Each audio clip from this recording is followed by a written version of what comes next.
إنما يريد الله ليذهب عنكم الرجس أهل البيت ويطهركم تطهيرا.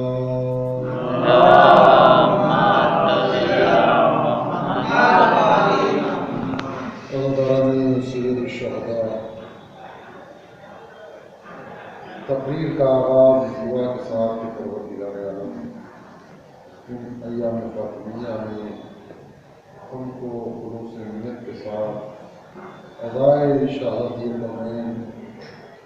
کرنے کی توفیق عنایت فرمائے اور ہماری ہر کوشش کو پروردگار عالم شہادتی کے سچے میں قبول فرمائے اور مزید عزاداری کرنے کی توفیق عنایت فرمائے۔ ارشاد رب العزت ہو رہا ہے، اے اہل بیت رسول، ہمارا یہ ارادہ ہے کہ ہم تم سے ہر طرح کے رزق کو دور رکھیں اور تمہیں ایسا پاک و پاکیزہ رکھیں جیسا پاک و پاکیزہ رکھنے کا حق۔ عزیزوں، گفتگو شہادتی کونین کے حوالے سے ہونا ہے اور بیوی کا وہ خطبہ جو خطبہ صدق کے نام سے مشہور ہے، اس کے کچھ پہلوؤں پر روشنی ڈالنا ہے، لیکن اس سے پہلے ہمیں اس بیوی کی عظمت کو سمجھنا ہوگا کہ اتنی باعظمت بیوی جو گھر سے باہر ہی نہیں نکلی سوائے اس کے کہ جب بیوی کی ضرورت سرکار دو عالم کو مباہلے کے موقع پر ہوئی، یا آج بیوی اپنے گھر سے نکل رہی ہے، تو ہمیں تو بظاہر یہ لگ رہا ہے کہ بیوی کے عمال کو نکال دیا ہے، تو بیوی باپ کے سلسلے میں اپنے گھر سے نکلی ہے، لیکن جیسے جیسے خطبے کو پڑھیں گے اس میں ہمیں پتہ چلتا چلا جائے گا کہ مقصد جو ہے وہ کچھ اور تھا، اور شہزادی کونین دربار میں پہنچی ہیں، اور پہنچنے کے بعد کہا علم انی فاطمہ، پہچان لو میں فاطمہ ہوں ابی محمد، کہ جس کے بعد محمد۔ عزیزوں، جب شہزادی نے باپ کے سلسلے میں بھی دعویٰ کیا، اصل میں ساری وجوہات یہ تاریخ کی کچھ اونچ اور نیچ ہے اور نشیب و فراز ہے کہ جس کی وجہ سے کچھ باتیں ہمیں لینا پڑتی ہیں، مجبوری ہے، لیکن جیسے جیسے ہم اس دشت میں آگے بڑھتے چلے جاتے ہیں ویسے ویسے ہمیں بلاغت شہزادی کونین کا علم ہوتا ہے، ویسے ویسے ہمیں بصیرت شہزادی کونین سمجھ میں آتی ہے کہ بیوی اصل مقصد کیا ہے۔ تو میرے دوستوں اور عزیزوں، ایسا نہیں کہ بیوی ہی اپنے گھر سے دربار تک پہنچی ہے، لیکن شہزادی کی عظمت کیا ہے؟ قرآن کہہ رہا ہے کہ رزق ان سے دور، اور یہ پاک و پاکیزہ ہے۔ دیکھیے، پاک و پاکیزہ رہنا ایک علیحدہ بات ہے، لیکن انسان کا اپنے کردار کو اس منزل تک لے جانا کہ اس کے کردار کی ضمانت خدا بند عالم قیامت تک کے لیے لے لے، یہ بڑا مشکل ہے۔ لیکن عظمت عالم محمد علیہ السلام کہ ان کی ہر چیز کی گارنٹی اللہ نے۔ میں سامنے سے مثال دے دوں، حضرت یوسف اور زلیخا، نبی خدا ہے حضرت یوسف علیہ السلام، کتنی عظمتیں اور کتنی رفعتیں ہیں اور کتنے بافضیلت نبی ہیں، لیکن میرے دوستوں اور عزیزوں 30 سال لگ گئے حضرت یوسف علیہ السلام کو زلیخا کے کردار کو بدلنے میں، لیکن یہ کمال یوسف تھا کہ نہ خود گناہ میں ملوث ہوئے نہ زلیخا کو گناہ میں ملوث ہونے دیا۔ 30 سال لگے یوسف جیسے نبی کو زلیخا کے کردار کو بدلنے کے لیے، لیکن وہ فاطمہ زہرا کا بیٹا ہے جو زندان میں ہے، اور بغداد کی فاحشہ عورت زندان کے اندر جاتی ہے، نہ معلوم کہ اس کے سجدوں میں کیا اثر تھا، اس کی عبادت میں کیا عظمت تھی کہ اس نے امام سے کلام نہیں کیا، دین بھی قبول کر لیا، آپ کے سجدوں کو دیکھ کر ایمان بھی لے آئی۔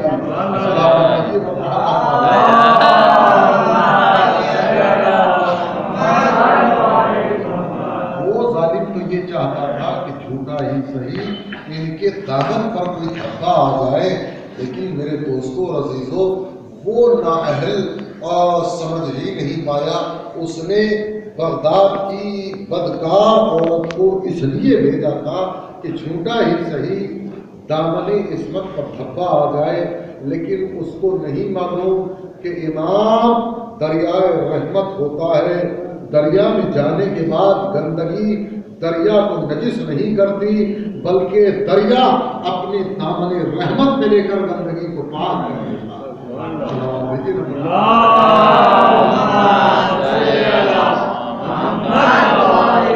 بات آ گئی ہے تو بزرگ جناب یوسف علیہ السلام کے ہی حوالے سے، چونکہ میں یہاں پر یہ عرض نہیں کرتا، لیکن چونکہ میرے موضوع کے اندر گواہی کو امام حسن اور امام حسین علیہ السلام کی گواہی کو بچہ لے کر ختم کر دیا، لیکن میرے دوستوں اور عزیزوں اب قرآن کا کیا کیا جائے؟ قرآن میں تو بچے کی گواہی کو مانا گیا۔ جب حضرت یوسف علیہ السلام کو زلیخا نے اپنے فریب کے جال میں پھنسانا چاہا، اب یوسف کا دامن جو ہے وہ تار ہو گیا، تار ہو گیا۔ عزیز مصر جو ہے وہ سوال کر رہا ہے کہ اگر تم بے گناہ ہو تو اپنا کوئی گواہ پیش کرو۔ وہ بچہ جو گہوارے کے اندر تھا اس نے حضرت یوسف کی گواہی دی، اور عزیز مصر نے بچے کی گواہی کو مان لیا۔ اب میں کیا کروں کہ جس کا اسلام اور دین سے کوئی تعلق نہیں تھا وہ ایک بچے کی گواہی کو مان رہا ہے، جو دین کے ٹھیکیدار بنے بیٹھے ہیں ان کی یہ حالت کا کیا کروں؟ لیکن میرے دوستوں اور عزیزوں بچے نے گواہی دی کہ اگر یوسف کا دامن آگے سے پھٹا ہوا ہو تو یوسف خطا کار، اور زلیخا جو ہے وہ اس معاملے میں جو ہے وہ بری ذمہ ہے، لیکن اگر قمیص یوسف پیچھے سے پھٹی ہوئی ہے تو اب یوسف بے گناہ ہے، زلیخا گنہگار ہے۔ میرے دوستوں اور عزیزوں ابھی تو آپ نے شاید وہ جناب یوسف علیہ السلام کا پورا سیریل بھی دیکھا، لیکن یہ بات سیریل میں نہیں، یہ علامہ مدرسی نے حیات القلوب کے اندر واقعہ نقل کیا ہے، اور بھی کئی کتابوں کے اندر ہے، وہ میں آپ کی خدمت میں۔ حالات ایسے ہوئے کہ حضرت یوسف علیہ السلام زندگی گزارتے گزارتے وہ پریشانیاں، وہ صعوبتیں اور زندان کے اندر رہنا اور اس کے بعد واپس آ جانا، اب یہ منزل ہے کہ پورا مصر جناب یوسف علیہ السلام کے حوالے، ان کے زیر دست۔ حضرت یوسف علیہ السلام ایک راستے سے، آپ کو معلوم ہے قحط پڑا ہوا ہے، اور یہ قحط ایسا ہے کہ آپ نے اچھی طریقے سے اس کو باقاعدہ طریقے سے ملاحظہ فرمایا، دیکھا کہ ایک جوان وہ سیدھا ہاتھ بدہار، کتنی میں اس کی بیان کرنا چاہوں کہ وہ کس حالت میں تھا وہ بیان نہیں کر سکتا۔ حضرت یوسف علیہ السلام کا وہاں سے گزر ہوا، جیسے ہی گزر ہوا حکم پروردگار آیا کہ یوسف کیا تم اس جوان کو پہچانتے ہو جو اس وقت بدحال ہے؟ جناب کو بہتر جانتا ہے کہ یوسف یہ وہی جوان ہے جس نے بچپن میں تمہاری بے گناہی کے اوپر گواہی دی تھی۔ حضرت یوسف علیہ السلام سواری سے اترے، حکم پروردگار ہوا کہ یوسف اس کو اپنا وزیر بناؤ۔ میں نے تو پوری تاریخ آپ کے حوالے کر دی، وزیر بننے کا حق وہی ہے کہ جو بچپن میں کسی نبی کی گواہی دے دے، اب چاہے وہ یوسف کا گواہ ہو یا ذوالشیرہ میں ابو طالب کا بیٹا ہو۔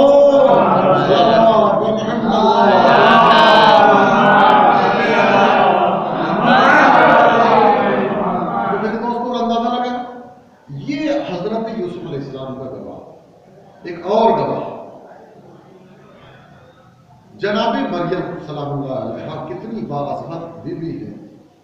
دیکھیے کل میں آپ کی خدمت میں اِنَّا أَعْطَيْنَاكَ الْكَوْثَرَ، اے میرے حبیب ہم نے تم کو اولاد کثیر عنایت کی۔ سرکار دو عالم کے 3 بیٹے قاسم، طاہر اور ابراہیم اس دنیا سے چلے گئے، لیکن رسول غمزدہ ضرور ہوئے لیکن اولاد کے لیے دعا نہیں کی، سمجھے؟ جبکہ میں نے کل آپ کی خدمت میں عرض کر چکا کہ حضرت ابراہیم نے ذریت کے لیے دعا مانگی، حضرت زکریا نے دعا مانگی، سمجھے؟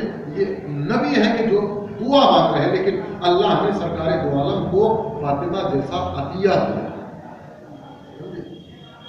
فاطمہ زہرا جیسا عطیہ دیا۔ یہ عطائے پروردگار ہے، محمد کی دعا کا نتیجہ ہے۔ ذرا سا میرے ساتھ چلو۔ سرکار دو عالم نے فرمایا کہ 4 بیویاں پوری کائنات میں سب سے زیادہ عظیم اور عظیم تر، ایک آسیہ بنت مزاحم فرعون کی زوجہ، مریم بنت عمران، خدیجہ بنت خویلد، فاطمہ بنت محمد۔ یہ کہہ کر اللہ کا نبی رکا نہیں، فرمایا لیکن میری بیٹی فاطمہ ان تمام سے افضل ہے۔ دلیل تو کوئی نہ کوئی ہونا چاہیے کہ شہزادی ان تمام یعنی اپنی ماں سے بھی افضل ہے۔ تو جب تک دلیل نہیں ہوگی دعویٰ بیکار ہو جائے گا۔ جب دلیل ہوتی ہے تبھی اس بات کو ایکسپٹ کیا جاتا ہے۔ کسی بھی نبی کی زوجہ امتی کے لیے، کسی بھی نبی کی زوجہ امتی کے لیے ام المومنین ہو سکتی ہے، کسی بھی نبی کی زوجہ امتی کے لیے ام المومنین ہو سکتی ہے، لیکن کوئی عورت باپ کے لیے ماں نہیں ہو سکتی۔ اور میرے دوستوں عزیزوں، دوسرا جملہ یہیں پر، یہ تاریخ میں نہیں ہے لیکن میرا دل کہتا ہے کہ کسی نبی کی زوجہ ہو جانا ام المومنین ہو سکتا ہے، لیکن اگر کوئی بیوی اس منزل پر ہو کہ وہ اب ام المومنین نہیں، ام الائمہ ہو۔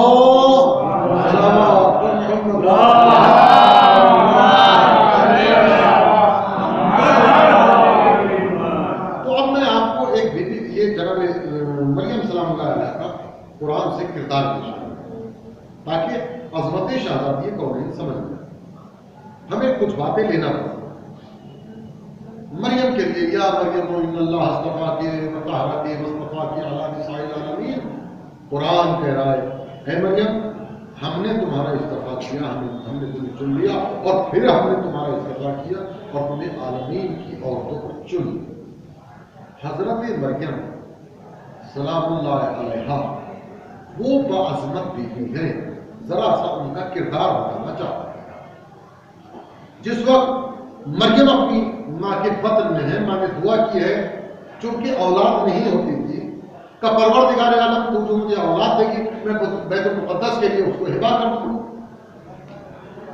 جب بیٹی پیدا ہوئی تو چونکہ بیت المقدس کی خدمت کے لیے مردوں کا ہونا ضروری تھا، جب بیٹی پیدا ہوئی حضرت مریم نے بارگاہ ہدیت میں کی، عرض کیا معبود یہ تو میرے یہاں بیٹی پیدا ہوئی ہے اور تو اچھی طرح سے جانتا ہے کہ عورت جو ہے وہ مرد کے برابر نہیں ہو سکتی۔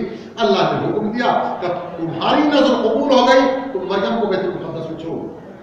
اب عزیزوں بات آئی کفالت مریم کی۔ مریم کی پرورش کون کرے گا؟ تو بچی ہے نا، ان کی پرورش کون کرے گا؟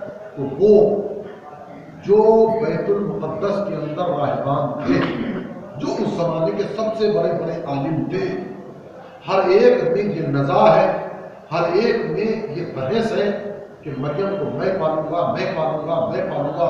وہ جو توریت کو لکھا کرتے تھے، وہ جو توریت کا علم دوسروں کو دیا کرتے تھے، وہ جو بیت المقدس کی خدمت کے لیے اپنا سب کچھ نثار کر چکے تھے، اب یہ سب چاہتے ہیں کہ مریم کو ہم پالیں، ہم پالیں، ہم پالیں، ہم پالیں۔ لیکن میرے دوستوں اور عزیزوں، مریم ہے معصومہ، اور معصومہ کو کوئی غیر معصوم پال نہیں سکتا۔ میں نے تو جو کہنا تھا وہ کہہ دیا۔ مریم ہے معصومہ، اور معصومہ کو غیر معصوم کوئی پال نہیں سکتا۔ میرے دوستوں اور عزیزوں، اب تاریخ اٹھا کر دیکھ لو کہ کوئی ایسی ہستی ہے کہ جس کا ہر بیٹا معصوم ہے۔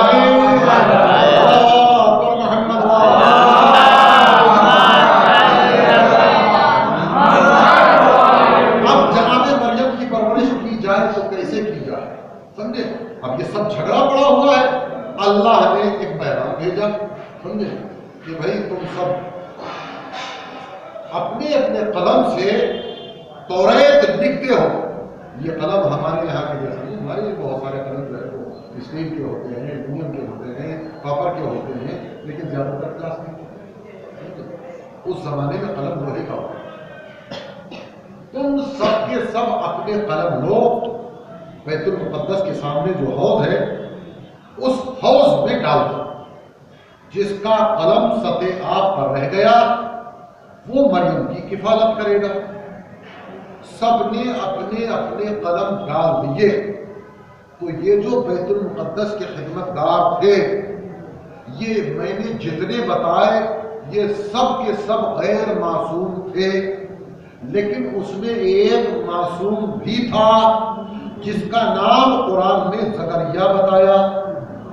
یہ حضرت زکریا رشتے میں حضرت مریم کے خالو ہیں۔ یہ حضرت زکریا جناب مریم کے خالو ہیں۔ میرے دوستوں اور عزیزوں، سب کے قلم پانی کے اندر چلے گئے، زکریا کا قلم پانی پر تیرتا رہا۔ دنیا نے زکریا کے قلم کو پانی پر تیرتا ہوا دیکھ کر کوئی اعتراض نہیں کیا، لیکن میرے دوستوں اور عزیزوں، جیسے ہی میں کہتا ہوں کہ محمد کا آخری وارث آئے گا، فاطمہ زہرا کے بیٹے کا مصلی پانی پر بچھا ہوا ہوگا، دنیا کہتی ہے کہ سمجھ میں نہیں آتا کہ پانی پر مصلی کیسے رک جائے گا۔ ارے وہ خدا کہ جو زکریا کے قلم کو، لوہے کے قلم کو پانی پر روک سکتا ہے، وہ فقر زکریا کے مصلی کو پانی پر روک کیسے نہیں سکتا۔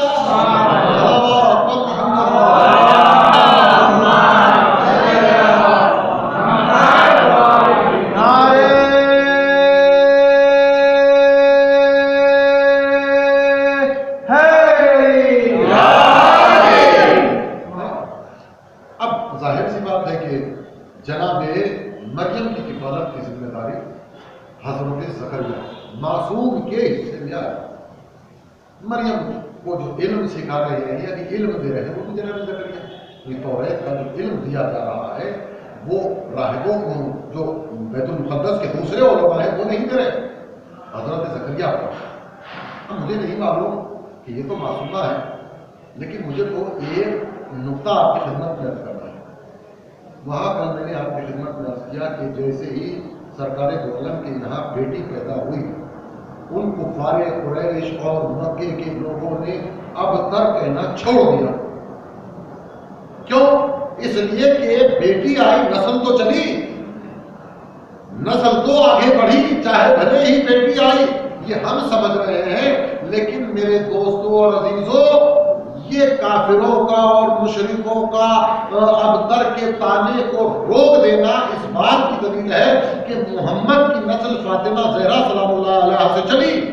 وہ خدا اگر چاہتا تو محمد کے بیٹے زندہ رہتے۔ دیکھیے میرے دوستوں اور عزیزوں، بات مسئلہ جو ہے وہ بیٹی اور بیٹی کا نہیں۔ وہاں میں نے تاریخ میں دیکھا کہ مریم کو خدا نے بیٹا دیا، نسل نہیں دی۔ فاطمہ محمد کو بیٹی دی، لیکن نسل قیامت تک باقی رہنے والی ہے۔ اندازہ لگایا آپ نے؟ اللہ نے مریم کو بیٹا دیا ہے،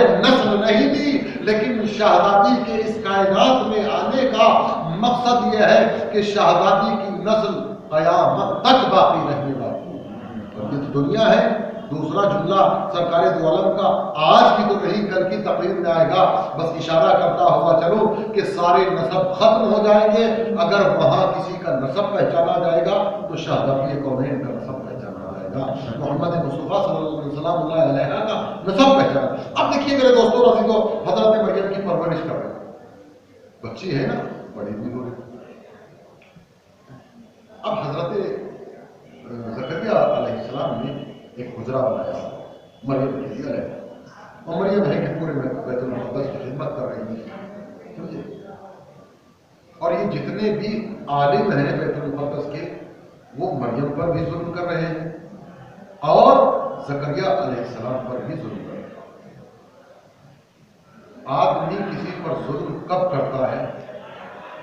کیا ایک چھوٹی سی مثال دوں؟ دیکھیے، جب انسان کسی کے سامنے کوئی حق بات، کوئی جانکاری کی بات، علم کی بات پیش کرتا ہے، آدمی کے دشمن کب ہو؟ یا تو اس چیز کا اس کو علم نہ ہو، یا وہ چیز اس کے مفاد میں نقصان دہ ہو، تبھی تو کوئی کسی کا دشمن ہوتا ہے۔ وہ تو توریت کو اپنے طریقے سے ڈھال کر لکھ رہے تھے، لیکن زکریا توریت کی تعلیم اس طرح سے دے رہے تھے جیسے خدا نے توریت کو موسیٰ پر اتارا تھا۔ یہ دنیا کے اندر قرآن میں جو تضاد مطلب جھگڑے پائے جاتے ہیں، اسی سبب سے تو پائے جاتے ہیں کہ محمد و آل محمد علیہ السلام وہ تفسیر پیش کرتے ہیں کہ جو خدا نے بندوں کے لیے قرار دی ہے، مقصد قرآن وہ ہم سے بہتر جانتے ہیں، اس لیے کہ قرآن ان کے گھر میں نازل ہوا ہے، وہ قرآن کو نہ جانے کے ظاہر سی بات ہے کہ تو آل محمد کے دشمن لوگ۔ بہرحال مجھے دوسری منزل پر جانا، حضرت زکریا باہر سے قفل لگا کر چلے جاتے ہیں، باہر کے بھی دوسرے کام ہے نا، جا رہے پڑھائی کا کام کرتے ہیں، بہت سارے کام ہیں ان کے، اور پھر واپس آتے ہیں۔ لیکن آج جو حضرت زکریا اس حجرے میں داخل ہوئے تو خلاف واقعہ انواع و اقسام کی نعمتیں رکھی ہوئی۔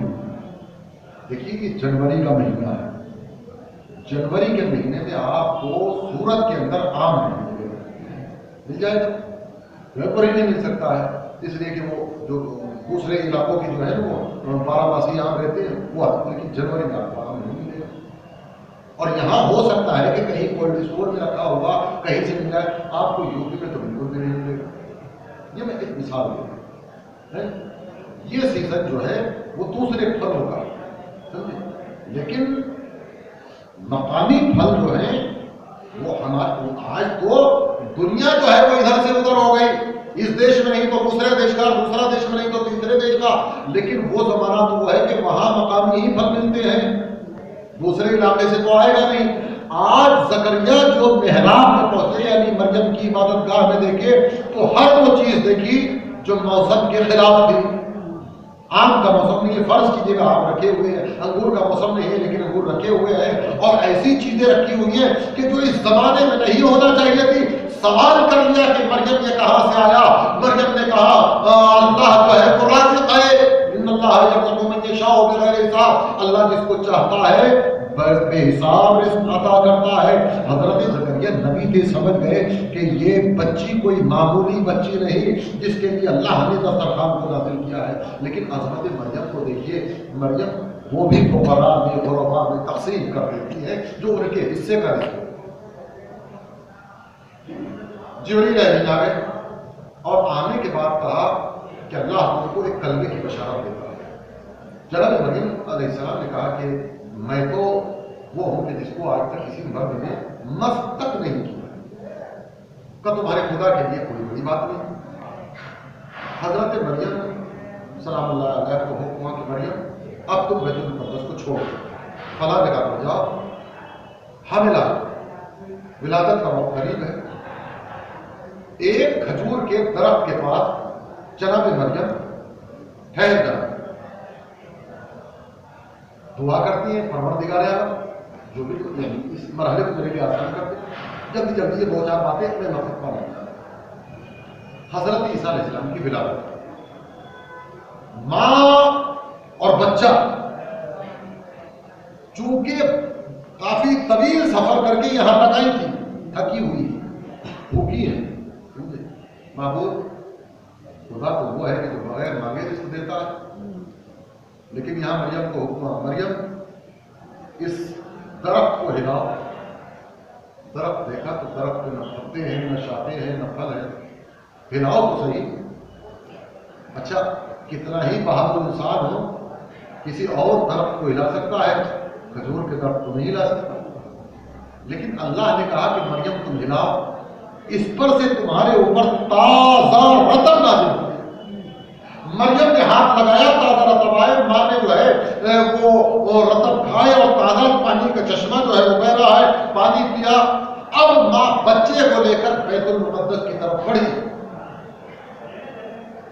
جیسے ہی بیت المقدس کے علماء نے مریم کو اس عالم میں دیکھا کہ ایک بچے کو لے کر آئی، تو تانا دیا کہ مریم نہ تو تمہارا باپ برا تھا نہ تمہاری ماں بری تھی. یہ قرآن میں ہے کہ تم اخت ہارون، اس زمانے میں ایک ہارون جو ہے وہ بہت بدکار آدمی تھا، اس کی بہن کہہ کر مخاطب کیا کہ نہ تمہارا باپ برا آدمی تھا نہ ماں بری.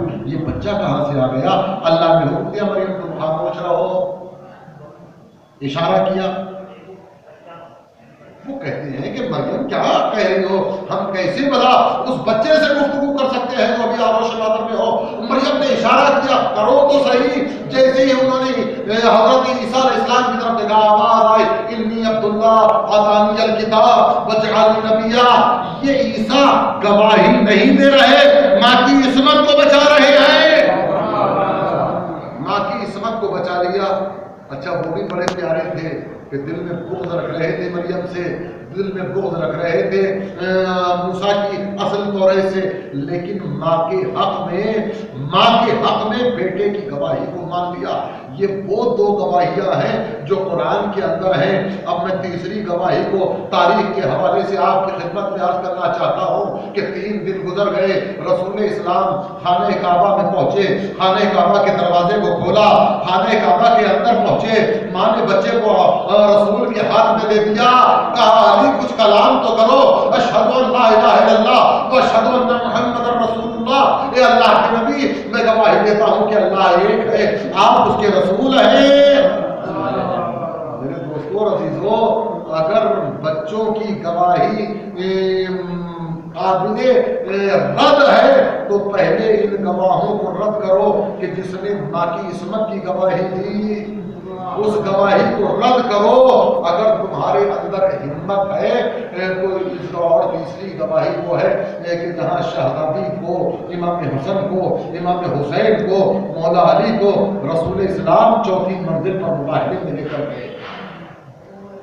یہ شہزادی کا مقصد انشاءاللہ جیسے جیسے مجلسیں آگے بڑھیں گی ویسے ویسے آپ کو میں کروں گا کہ شہزادی کا خطبہ نہیں ہے دنیا کے ہر ظالم کے چہرے پر تماچا ہے. شہزادی اچھا خطبے کی فصاحت و بلاغت کیا، علم انی فاطمہ ابی محمد، پہچان لو میں فاطمہ ہوں. یہ پہچاننے کا مقصد کیا ہے؟ آخری جملہ کے بات کو تمام کیے دیتا. پہچان لو یعنی تم مجھے جانتے نہیں ہو. علم پہچانو انی فاطمہ، میں فاطمہ ہوں. بیوی یہ سب جانتے نہیں جانتے. یہ نمازیں پڑھ رہے ہیں، یہ نمازیں پڑھ رہے ہیں لیکن ان کو یہ نہیں معلوم کہ میں فاطمہ کون ہوں. کیا مطلب کہ نمازیں پڑھ رہے ہیں ان کو معلوم نہیں جب تک میرے اوپر درود نہ پڑھیں گے نماز قبول نہیں ہوگی. میں ان کو بتانا چاہتی ہوں پہچان لو میں فاطمہ ہوں جس کا باپ محمد ہے.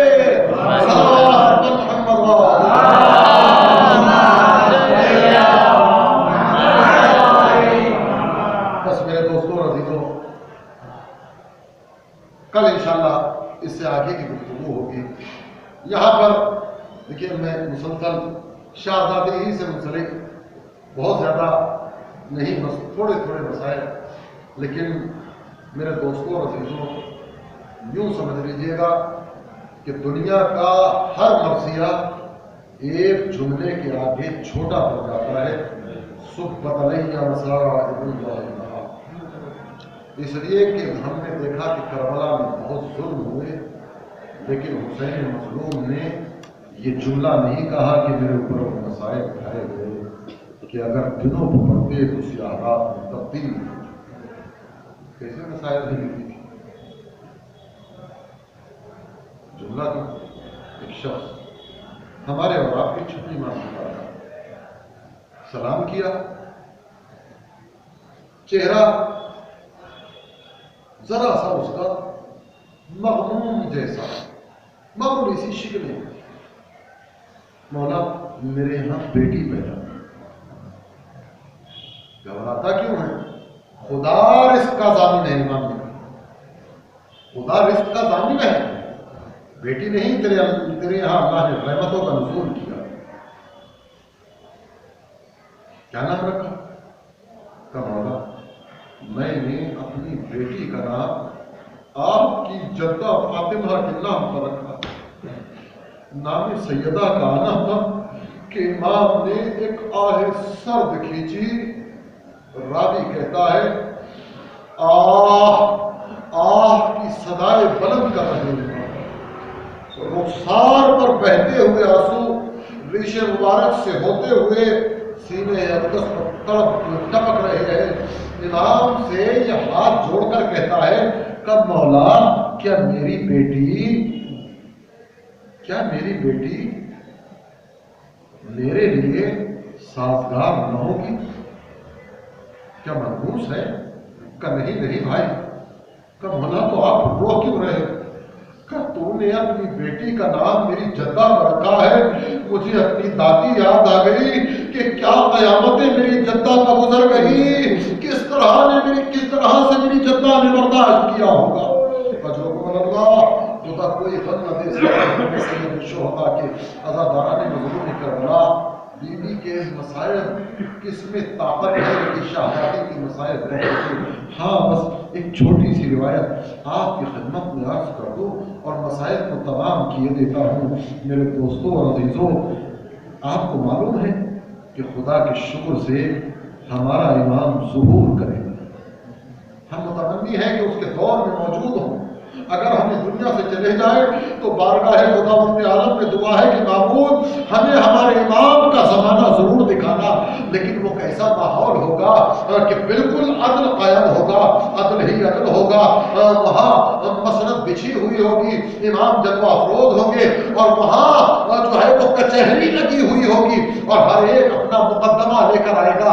لیکن امام کے حضور میں سب سے پہلا اپنا مقدمہ لانے والی بی بی حضرت زہرا سلام اللہ علیہا ہوگی، اور آنے کے بعد کہے گی کہ میرے لال اب مجھے نہیں معلوم کہ پہلے حسین کا نام لے گی یا محسن کا نام لے گی، لیکن ہاں عزاداران مظلوم کربلا شہزادی مقدمہ لے کر ضرور آئیں گی. عزاداران مظلوم کربلا بی بی کا دروازہ گرا دیا گیا، بی بی کا پہلو شکستہ ہے، لیکن تاریخ بتاتی ہے کہ اس کے بعد رسول کی بیٹی بستر سے اٹھ نہ سکی. آج فاطمہ زہرا سلام اللہ علیہا نے بچوں کو روضہ رسول پر بھیجا ہے، اسما سے کہہ دیا ہے. لیکن ہاں اب جو علی گھر میں داخل ہوئے عجیب ماحول دیکھا. وہ رسول کی بیٹی جو بستر پر رہتی تھی آج خلاف معمول گھر کے کاموں میں لگی ہوئی ہے. ادھر بچوں کو لباس پہنایا ہوا ہے، کھانا بنا ہوا ہے. ایک مرتبہ علی نے جب فاطمہ کو اس عالم میں دیکھا خدا کا شکر ادا کیا اور کہتے ہیں اے بنت رسول آج طبیعت بڑی اچھی معلوم ہوتی ہے. فاطمہ زہرا نے علی کو قریب بلایا اور بلانے کے بعد کہا ابو الحسن، عزاداروں بڑی قیامت کا جملہ ہے. ابو الحسن رات کو بابا خواب میں آئے تھے اور بابا کے آنے کے بعد مجھے اطلاع دی ہے کہ آج میری فاطمہ تم مجھ سے مل جاؤ گی.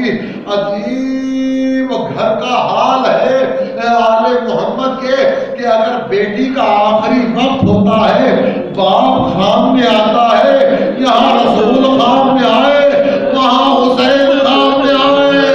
سکینہ تم بہت جلدی مجھ سے ملنے والی ہو. بچی تڑپ کر اٹھ گئی. پھوپھی اماں میرا ماما یہاں پر موجود تھا.